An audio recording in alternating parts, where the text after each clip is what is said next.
प्रत्येक आईची अशी इच्छा राहते, की माझ्या मुलाने सगळ्या प्रकारच्या भाज्या वगैरे खाल्लं पाहिजे. कडधान्य, धान्य जे काही असेल ना, ते खाल्लं पाहिजे. तर मुलं काय करतात, बेसन वगैरे खायला बघत नाही, भाकरीसुद्धा खात नाही. तर मी काय करत असते, जेव्हा थालीपीठ वगैरे बनवते ना, त्याच्यामध्ये सगळ्या प्रकारचे धान्य जे म्हणजे की पिठं घेते.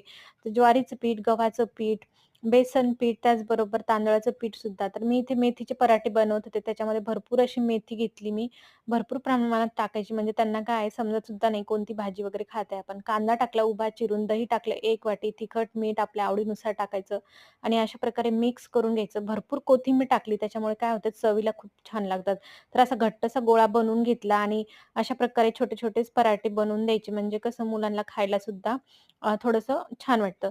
तर मी भरपूर असं तेल टाकून भाजून घ्यायचे आणि मस्त गरम-गरम लोणच्यासोबत, ठेच्यासोबत किंवा सॉससोबत त्यांच्या आवडीचा पदार्थ दिला ना, नक्की खातात. नक्कीच ट्राय करून बघा आणि व्हिडिओ आवडला तर लाईक करा.